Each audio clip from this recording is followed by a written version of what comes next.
Why are the nations so angry? Psalm 2 opens with this question, a timeless inquiry into the human condition. It acknowledges the simmering rage that seems to permeate the world, the endless conflicts and power struggles that mark human history.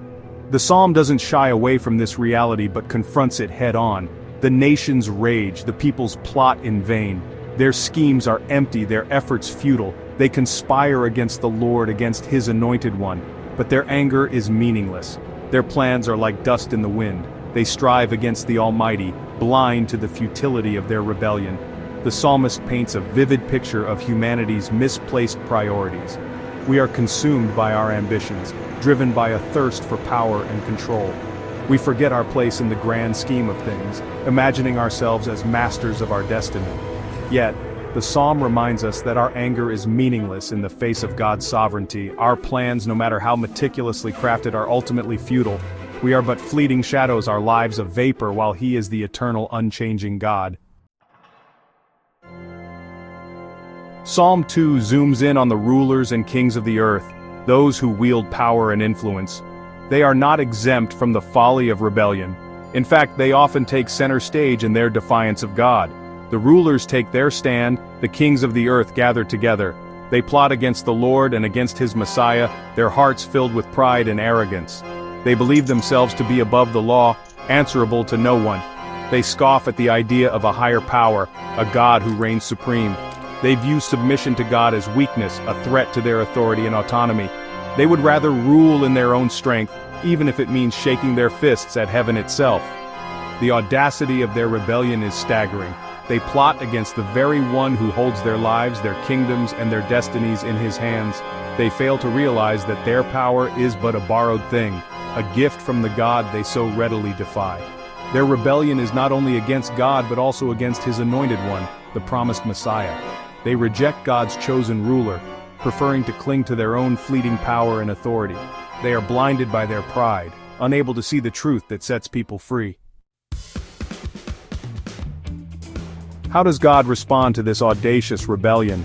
Psalm 2 presents a fascinating and perhaps unsettling image. God laughs. He sits enthroned in heaven, observing the futile schemes of humanity, and He laughs. He who sits in the heavens laughs. The Lord holds them in derision. His laughter is not one of amusement or approval, but of derision. He sees the utter foolishness of their rebellion, the inevitable failure that awaits them. But God's response is not limited to laughter. The psalm goes on to describe His wrath, His righteous anger towards those who oppose Him. Then He rebukes them in His anger and terrifies them in His wrath. This divine paradox, the laughter and the wrath, reveals the heart of God.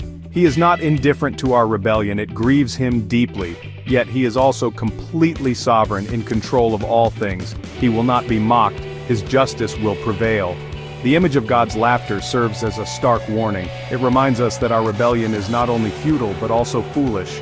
We are like children shaking our fists at a loving but powerful Father, oblivious to the consequences of our actions.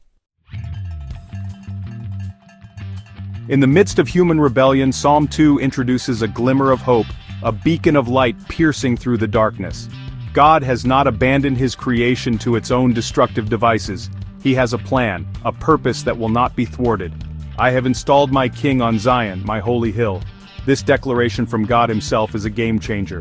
While the nations rage and rulers plot, God calmly and decisively enthrones His chosen King on Mount Zion, the symbol of His presence and power. This King is not a tyrant who seizes power through force or manipulation. He is appointed by God Himself, His authority rooted in divine decree. He is the rightful heir to the throne, the one destined to rule with justice and righteousness. The establishment of God's King on Zion is a powerful affirmation of His sovereignty. It is a reminder that He is still in control, that His purposes will prevail regardless of human opposition.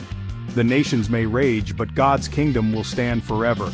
This section sets the stage for the rest of the psalm, shifting the focus from the futility of human rebellion to the ultimate triumph of God's plan. It is a message of hope and encouragement, a reminder that even in the darkest of times, God is at work, establishing His kingdom on earth as it is in heaven.